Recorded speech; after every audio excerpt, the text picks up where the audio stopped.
इससे जैसे कि नहाने में मतलब सभी दिन पानी रहेगा, किसी तरह का कोई प्रॉब्लम नहीं रहेगा।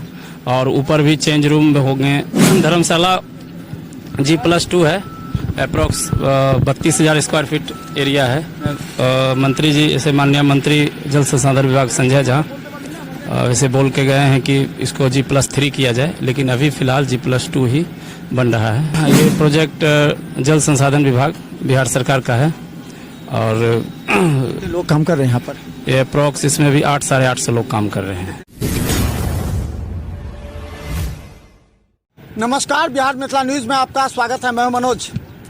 आपको हम वस्तु स्थिति दिखाना चाह रहे हैं कि दरभंगा से ही नहीं, हम वैसे कुछ लोगों के साथ आए हैं। दरभंगा के कुछ श्रद्धालु हैं जो कि सिमरिया घाट में स्नान करने के लिए आते हैं और खासकर कहा जाता है कि कार्तिक मास में ही यहाँ का जो सौंदर्यीकरण है जो विकसित हो रहा है उसको देखने को मिल रहा है। हम बता दें ये सिमरिया घाट है और इस सिमरिया घाट का सौंदर्यीकरण, इसके अलावा जो सीढ़ी का निर्माण है, क्योंकि अब यहाँ पर जो गंगा जो है सो आरती होती है, इसके बाद लगातार यहाँ पर हजारों की संख्या में श्रद्धालु आते हैं। उसको देखते हुए जल संसाधन विभाग इसे विकसित करने में लगा है। हम आपको बता दें कि जो मुख्यमंत्री नीतीश कुमार यहाँ पहुँचे थे और मुख्यमंत्री नीतीश कुमार इस क्षेत्र को पूरी तरह विकसित करना चाहते हैं। जहाँ हजारों की संख्या में अगर श्रद्धालु यहाँ आए तो लगे कि राज्य सरकार यहाँ काम कर रही है।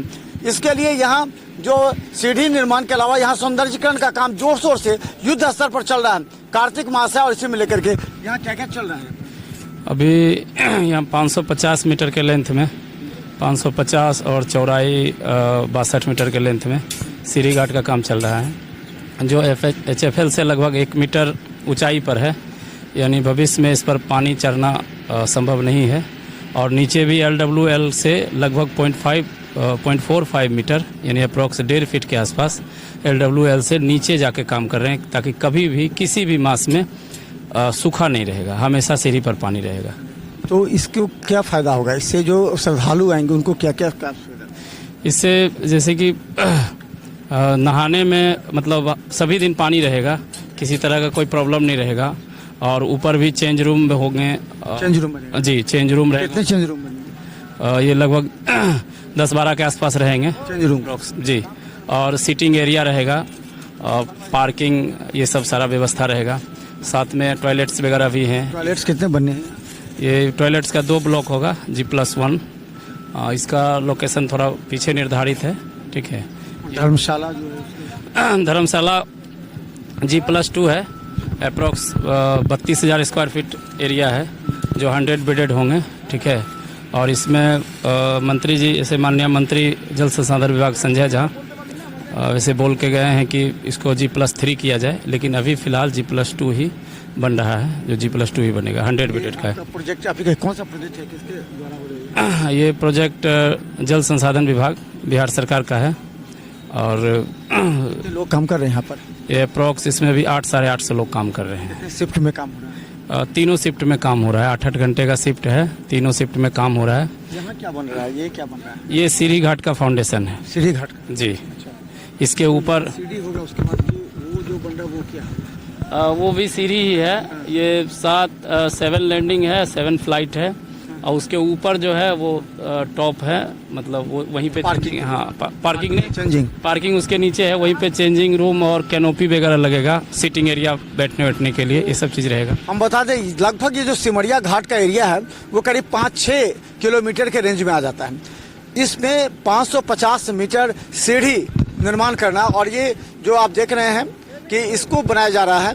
अब इस पूरे क्षेत्र को विकसित और सौंदर्यीकरण जब ये बनेगा तो आपको सहसा लगेगा कि वाराणसी का जो घाट है उसको, और खासकर हरिद्वार के हर की पौड़ी, कहा जाता है कि हरिद्वार के हर की पौड़ी की तरह बनाना है।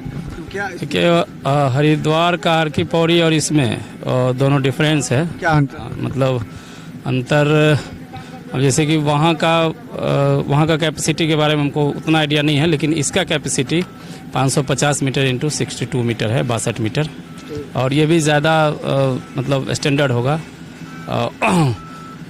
जैसे कि इसका चेंज रूम वगैरह सारा कुछ है। होगा? जी जी जी।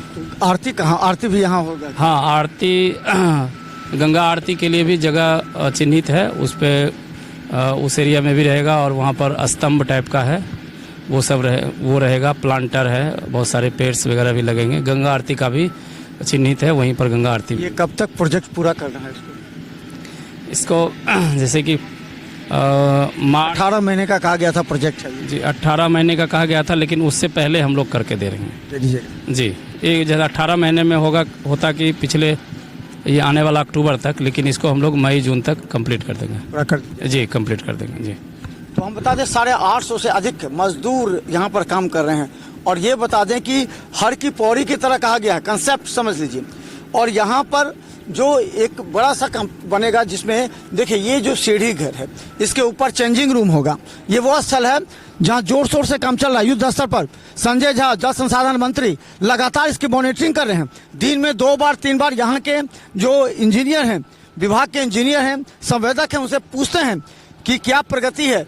इस प्रगति के बारे में जानने का प्रयास करते हैं क्योंकि मुख्यमंत्री नीतीश कुमार संभवतः 27 नवंबर को यहाँ आएंगे तो इसका उद्घाटन करेंगे। हो सकता है कि 550 मीटर ये पूरा ना हो। यहाँ का स्टडी हुए सहायक अभियंता, ठीक ना। और ये आपका हो गया धर्मशाला पोर्शन हो गया और उधर आपका कल्पवास एरिया हो गया, ठीक ना। यहाँ 100 बेड कैपेसिटी का बन रहा है, मतलब G+2 है। मतलब वो अभी हम लोग फ्लोरिंग लेवल काम कर रहे हैं। मेरा कॉलम से स्टार्ट हो रहा है, मतलब 2 दिन के बाद मेरा वो मतलब 10 तारीख को मेरा प्लानिंग है वो फ्लोरिंग करने के लिए। हम लोग फ्लोरिंग करेंगे और पैरेलल मेरा स्टेयर का भी काम चल रहा है और 90 मीटर हम लोग स्टेयर को गेन कर चुके हैं, मतलब। और हम लोग का टारगेट है 27 तक कि उसको और बढ़ाए, मतलब parallel first lift, second lift, third lift complete कर चुके हैं, मतलब वो। उसके बाद मेरा कल्पवास एरिया हो गया। कल्पवास में 1,07,000 मीटर स्क्वायर का पूरा एरिया हो गया जिसको चारों तरफ से रिटेनिंग वाल किया गया है, मतलब रिटेनिंग वाल है। और वो रिटेनिंग वाल के पल में मतलब उसके बाद हम लोग सैंड फिलिंग किए हुए हैं, मतलब लोकल सैंड फिलिंग कर अभी हम लोग का रिटेनिंग वाल एक जो भी कल्पवास एरिया का 90% हम लोग काम अचीव कर चुके हैं। और जैसे ही कल्पवास में मेला खत्म हुआ 27 के बाद हम लोग आगे रिमेनिंग जो पर्सन बचा हुआ 10% उसको हम लोग विदिन 15 डेज में कंप्लीट कर लेंगे। और हम लोग को हाई मास लाइट भी है, 5 लाइट लगाए हुए हैं, 5 लाइट अभी ऑपरेशन मोड में है। और 27 के बाद हम लोग काम स्टार्ट करेंगे और कल्पवास एरिया का, और विदिन 15 डेज वहाँ कल्पवास हम लोग हैंड ओवर कर देंगे। मतलब कितने लोगों का एकोमोडेशन इसमें होगा? इसमें 100+ रहेगा। हाँ, लिफ्ट भी है और डबल स्टेयर भी, मतलब है। हम लोग तो मतलब टाइम से पहले ही चल रहे हैं। हम लोग को डेडलाइन है कि मतलब विदिन मतलब 6 मंथ के अंदर कंप्लीट कर देंगे पूरा प्रोजेक्ट। हम लोग 6 मंथ के अंदर कंप्लीट करने चाहिए, मतलब। और हम लोग को टाइम से बिफोर चल रहे हैं। और जो भी थोड़ा आएगा दिक्कत अभी पैरेलल सीढ़ी में आ रही है, मतलब वो जैसे अभी क्या हुआ है ना कि पानी का लेवल ड्रास्टिकली बढ़ा हुआ था, ड्रास्टिकली घट गया, मतलब वो। तो वहाँ घटने के कारण वहाँ पर जो लैंड हुआ है ना मार्सी लैंड हो चुका है। मार्सी लैंड होने के कारण वहाँ पर दलदल इसको बोलते हैं, उसमें मेरा पोपलेन जाकर उसमें धंस जा रहा है, मतलब काम करने में थोड़ा ऑब्स्ट्रक्शन पैदा हो रहा है। इस चलते हम लोग पैरेलल ऊपर काम कर रहे हैं। जैसे एरिया सूखेगा उसको हम लोग काम कंटिन्यूस कर रहे हैं, मतलब वो। मेरा नाम मनीष कुमार हुआ, यहाँ का सहायक अभियंता 2022 बैच। लेकिन अगर 250 मीटर भी पूरा हो जाता है तो ये देखने में हर की पौड़ी की तरह लगेगा, जहाँ गंगा आरती होगा, जहाँ पेड़ होंगे, जहाँ पर पार्किंग होगा, जहाँ चेंजिंग रूम होगा। ये सारा व्यवस्था देखिए जिस तरह काम चल रहा है। आने वाले समय में एक यही समय था जहाँ लोग शाम में 5 बजे के बाद आने से डरा करते थे, कहते थे वहाँ लूट लेगा। लेकिन यहाँ के जो विकसित हो रहे हैं, खुद मुख्यमंत्री नीतीश कुमार पूरी तरह इसको जो देख रहे हैं, उसे लगता है कि आने वाले समय में ये क्षेत्र इतना विकसित हो जाएगा कि लोग रात में यहाँ रहेंगे, पूजा अर्चना करेंगे, आरती करेंगे और निश्चित तौर पर बिहार सरकार की एक बहुत बड़ी देन मानी जाएगी। राजनीतिक रूप से भले नीतीश सरकार को फायदा हो ना हो, लेकिन सामाजिक एवं जनता के बीच में इस बात की चर्चा रहेगी कि योगी जिस तरह वाराणसी को विकसित कर रहे हैं, उसी तरह मुख्यमंत्री नीतीश कुमार सिमरिया घाट को विकसित कर रहे हैं। देखते रहे बिहार मित्र न्यूज। धन्यवाद।